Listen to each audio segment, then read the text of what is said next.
তাই মুসলমান হতে হলে মুসলমানের কাজ আছে, মুসলমানের কাজ আছে। দিনী এলেম শিক্ষা দিতে হবে।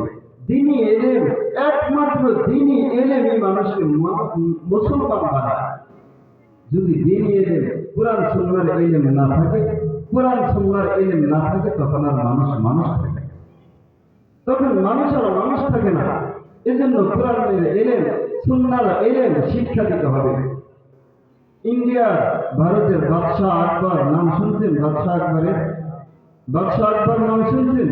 বাদশাহ আকবরের জামানায় বাদশাহ আকবরের এই জাতি চিন্তা ভাবনা করলো, বিধর্মীরা চিন্তা ভাবনা করলো, কি করে একজন মুসলমানের ইমানকে হরণ করা যায়, কি করে একজন মুসলমানের ঘরে আমার জাতি ঢুকিয়ে দেওয়া যায়, মুসলমানের ইমান কি করে নষ্ট করা যায়। এই বাদশাহ আকবরের জামানায় চিন্তা ভাবনা করলো এইরকম বিধর্মীরা। তখন বাদশাহ আকবরের কাছে প্রস্তাব করলো যে, বাদশাহ, আমাদের কিছু প্রস্তাব আছে, আপনাকে রাখতে হবে। আপনি তো সবাই বাদশাহ। বলছে, হ্যাঁ, আমি সবাই বাদশাহ। বলছে, বাদশাহ, আমাদের একটা প্রস্তাব, এই প্রস্তাবটা আপনাকে রাখতে হবে। বলছে, কি? সেই প্রস্তাবটা হচ্ছে, বাদশাহ, আমরা হিন্দুরাও মানুষ, মুসলমানরাও মানুষ, খ্রিস্টানেরাও মানুষ, বৌদ্ধরাও মানুষ। তবে বাদশাহ, আমার কথা হচ্ছে, আমাদেরকেও আল্লাহ তাআলা সৃষ্টি করেছে, মুসলমানদেরকেও আল্লাহ তাআলা সৃষ্টি করেছে, খ্রিস্টানদেরকেও আল্লাহ তাআলা সৃষ্টি করেছে, বৌদ্ধদেরকেও আল্লাহ তাআলা সৃষ্টি করেছে। তবে বাদশাহ, আমাদের বিবাহের মধ্যে এত ফারাক কেন? বিবাহের মধ্যে এত ফারাক কেন? আমরা বলি যে, না, একটা হিন্দু মেয়েকে বিবাহ করা যাবে না, না, একজন হিন্দু হয়ে মুসলমান ছেলের সাথে বিবাহ দেওয়া যাবে না। এরকম ফারাক কেন? এটা বৈধতা চাই। বাদশার কাছে বৈধতা পাইছে। বাদশাহ আকবর চিন্তা করলেন, আসলেও তো, কারণ বাদশাহ আকবরের মধ্যে ওই জ্ঞানটা নাই, ওই এলেমটা নাই। এলেম না থাকলে মানুষ কি হয়? এলেম না থাকলে মানুষ কি হয়? ওই জ্ঞানটা না থাকার কারণে তাদের প্রস্তাবনা মেনে নিল। বলছে, হ্যাঁ, তোমাদের প্রস্তাব মেনে নিলাম।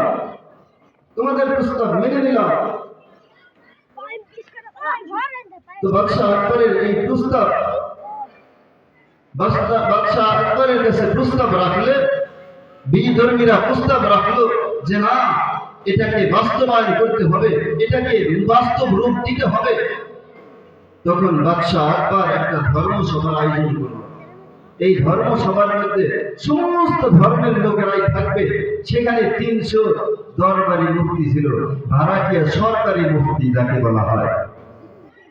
এই বাদশাহ আকবরের সেই সরকারি মুফতিদেরকে বলল যে, তোমাদের একটাই কাজ, তোমাদেরকে বেতন দেব, ভাতা দেব, তোমাদের একটাই কাজ, আমি এই ধর্মসভার মধ্যে যে কথা বলবো ওই কথাই তুমি সাইতে বলবা, শুধু বলবা, আর কিছু বলতে হবে না। তো ধর্মসভার মধ্যে মুসলমান ধর্ম আছে, হিন্দু ধর্ম, বৌদ্ধ ধর্ম, খ্রিস্ট ধর্ম, বিভিন্ন গোত্রের লোক আছে, ধর্মের লোকেরা আছে। সেখানে বাদশাহ বলতেছে, ও মুসলমানের বাচ্চারা, কান খুলে শুনে রাখো, তোমরা যেটাকে হারাম করো সেটাকে আল্লাহ আদৌ হারাম করেছে। শোনো, হিন্দুদেরকে কে সৃষ্টি করেছে? সবাই সমস্বরে বলছে আল্লাহ। মুসলমানদেরকে কে সৃষ্টি করেছে? সবাই সমস্বরে বলছে আল্লাহ। বৌদ্ধদেরকে কে সৃষ্টি করেছে? সবাই সমস্বরে বলছে আল্লাহ। খ্রিস্টানদেরকে কে সৃষ্টি করেছে? সবাই সমস্বরে বলতেছে আল্লাহ। ও মুসলমানের বাচ্চারা, তাহলে তোমরা এক ধর্মের সাথে আরেক ধর্মের বিবাহকে ফারাক করে রেখেছে কেন? নিষিদ্ধ করে রেখেছে কেন? কারণ সবাইকে যদি আল্লাহ তাআলা সৃষ্টি করে, তাহলে তোমরা বিবাহটাকে অবৈধ করে রাখছো কেন?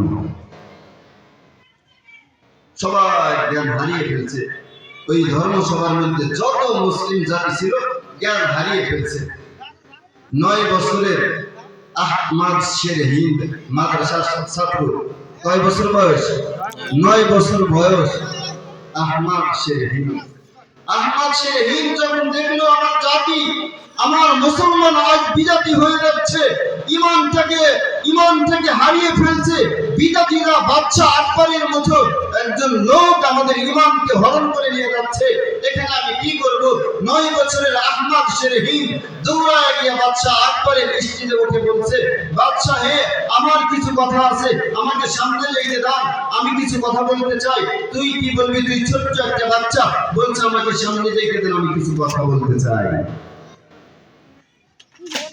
স্টেজের মধ্যে এরকম টেবিল রাখা আছে, উঁচা টেবিলের উপর উঠে থাপ্পড় মেরে বলছে, ছোট্ট বাচ্চা 9 বছরের আহমদ শেরহিন মুসলমানের বাচ্চা, মাদ্রাসার ছাত্র, এই টেবিলে থাপ্পড় মেরে বলছে, মুসলমানের বাচ্চারা কান খুলে আমার কথা শোনো, কান খুলে আমার কথা শোনো।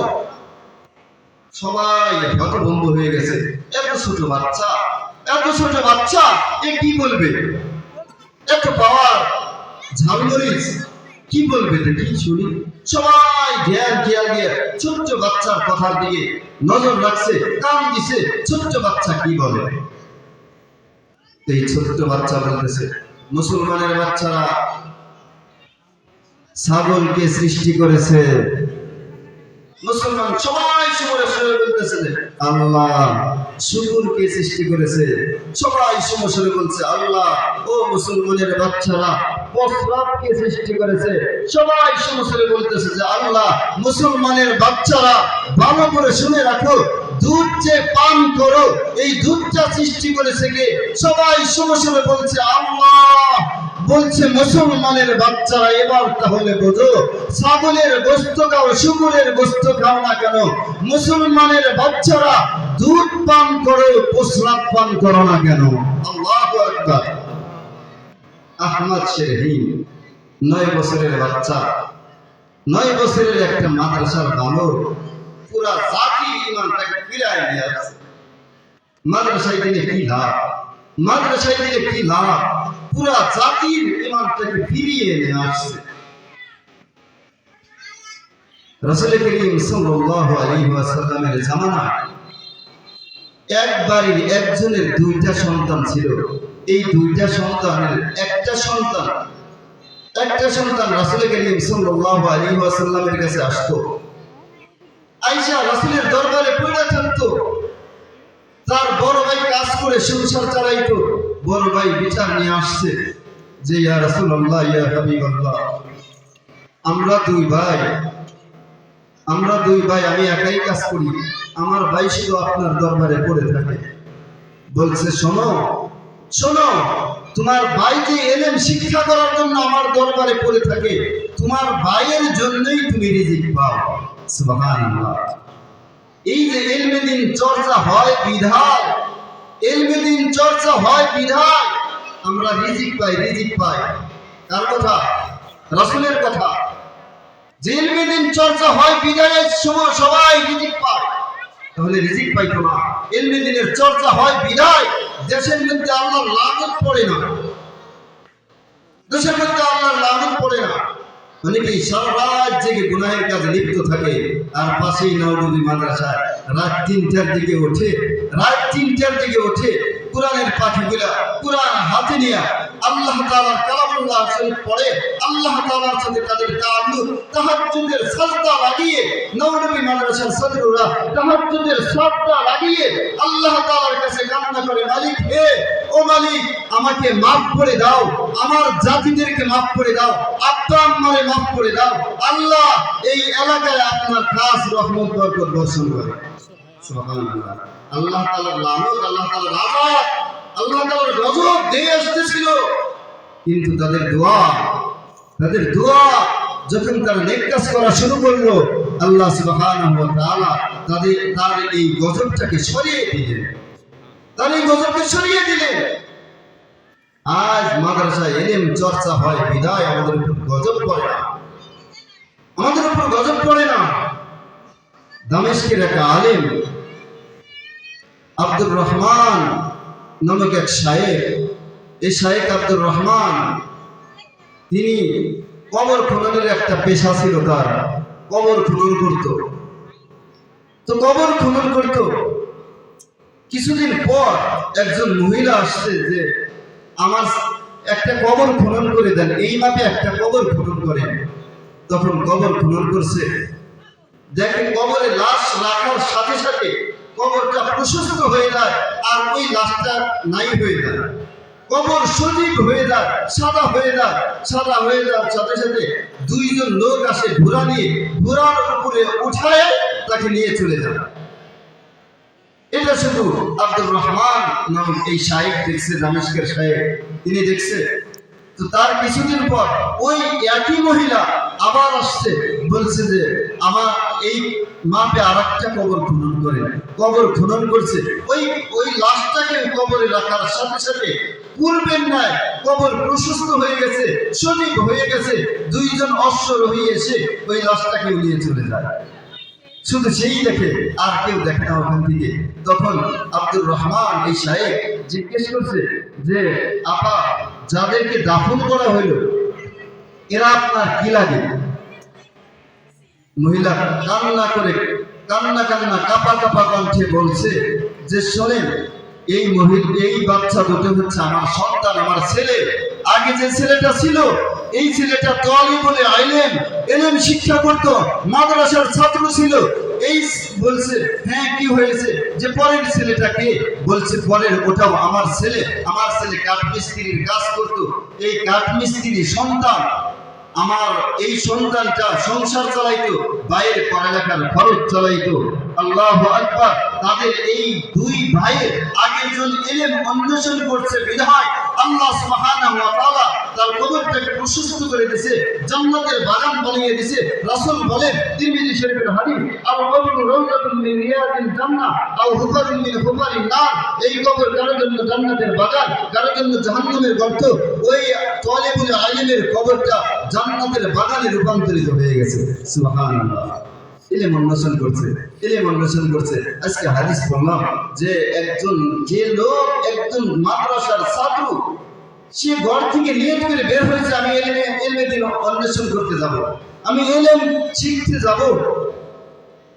তো এই যে নিয়ত করে ঘর থেকে বের হইল, সমস্ত মাখলুক তার জন্য দোয়া করবে, মাগফিরাতের দোয়া করবে। সুবহানাল্লাহ। শুধু তাই নয়, ফেরেশতারা নূরের পর বিছিয়ে দিবে দেয় মাদ্রাসার ছাত্রদের পায়ের নিচ দিয়ে। সুবহানাল্লাহ।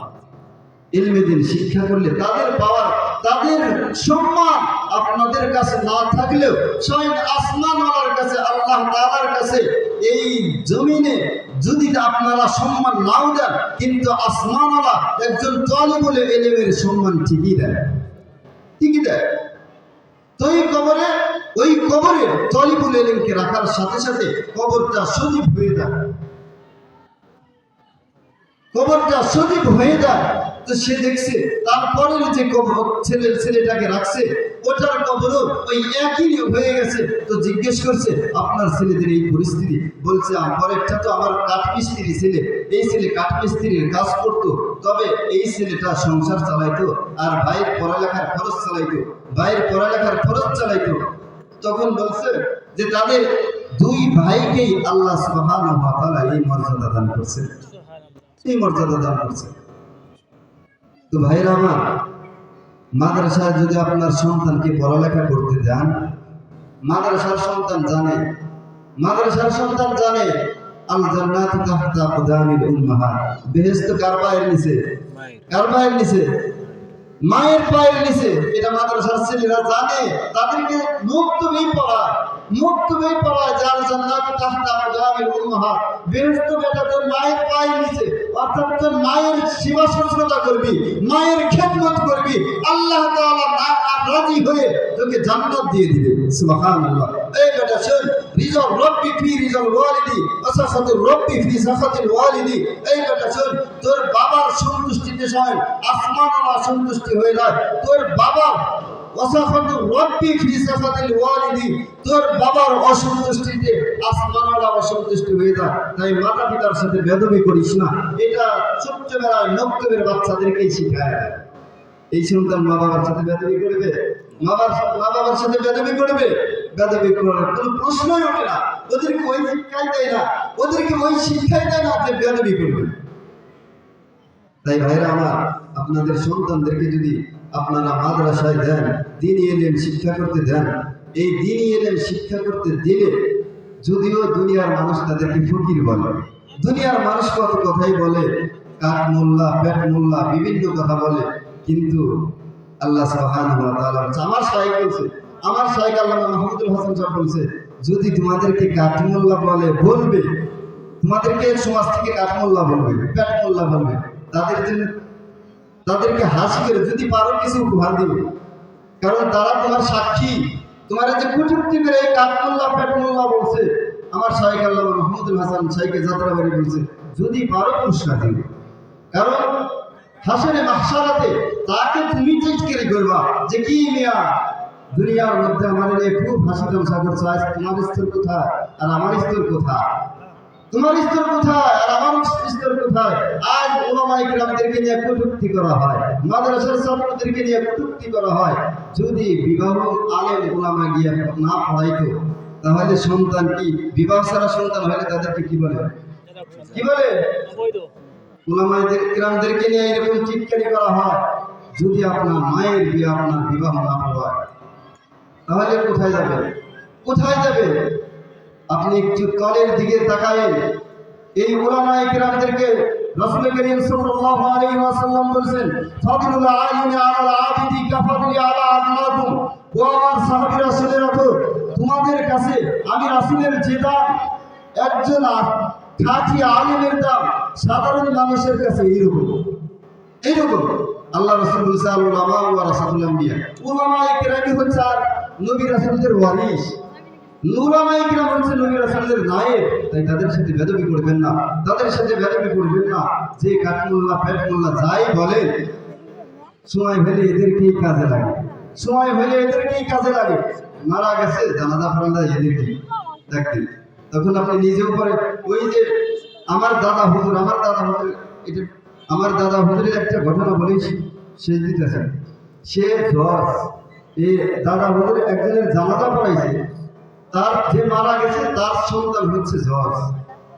তো জানাজা পড়ান শেষ, এই জজ হাওয়া করে কান্না করতেছে, তো কান্না করতেছে। আমার দাদা হুজুর গেছে, তো ওখানে যাওয়ার পর বলছে, বাবাজি তুমি কান্না করবে, কারণ আল্লাহ তাআলা তো বলছে সবারই মারা যাওয়া লাগবে। না হুজুর, মারা যাওয়া তো লাগবে, এটা নিয়ে আমি কান্না করতেছি না। বলছে তাহলে কান্না করো কেন? বলছে হুজুর কান্না করতেছি, আমি এত বড় একটা শিক্ষিত, আমারে দেখলেই সারসার করে, হাত উঠে স্যালুট দেয়। হুজুর আমার বাবার জানাজাটা আমি পড়াইতে পারলাম না, আপনি পড়াইলেন, আমি পড়াইতে পারলাম না, আমি এত বড় শিক্ষিত, এই কিসের শিক্ষিত, নিজের বাবার জানাজাটাই পড়াইতে পারলাম না। হুজুর আপনি তো আপনার পিছে দাঁড়াইছি, কিন্তু দাঁড়ানোর পর কি বলতে হয় এটাও তো আমি জানি না, আমি কিসের শিক্ষিত। তাই ভাইরা, ডাক্তারের দরকার আমাদের আছে কিনা? ডাক্তারের দরকার আছে, তো ইঞ্জিনিয়ারের দরকার আছে না? সব কিছুর দরকার, বৈজ্ঞানিকের দরকার আমাদের আছে। তবে তার আগে আমাদের সন্তানের ভিতরে যেন মারিফত, আল্লাহ তাআলার মারিফত যায়, আমাদের সন্তানের ভিতরে যেন কালেমা যায়, দ্বীনি শিক্ষাটা সর্বপ্রথম যায়, তারপরে ডাক্তার বানান, ইঞ্জিনিয়ার বানান, জজ বানান, উকিল বানান, হালাল রাস্তায় থাকবে। আল্লাহ সুবহানাহু ওয়া তাআলা আমাদেরকে আর তিনটা সুন্নাত, কাজের শুরুতে বিসমিল্লাহ বলবেন, কাজের শুরুতে কি বলবেন? বিসমিল্লাহ। কাজ কোন দিক, ডান দিক থেকে শুরু করবেন, কাজ ডান দিক থেকে শুরু করবেন। তারপরে আফসুস সালাম বাইনাকুম, যে মানুষের মধ্যে সালামের বিস্তার ঘটাবেন। এই তিনটা সুন্নাতের পুরো আমল করবেন ইনশাআল্লাহ, করবেন তো? কাজের শুরুতে বিসমিল্লাহ, কাজ ডান দিক থেকে শুরু করবে, তারপরে হচ্ছে মানুষকে একে অপরের মধ্যে সালামের বিস্তার ঘটাবেন। আল্লাহ সুবহানাহু ওয়া তাআলা আমাদের সকলকে আমল করার তৌফিক দান করুন। ওয়া আখিরু দাওয়ানা আলহামদুলিল্লাহি রাব্বিল আলামিন।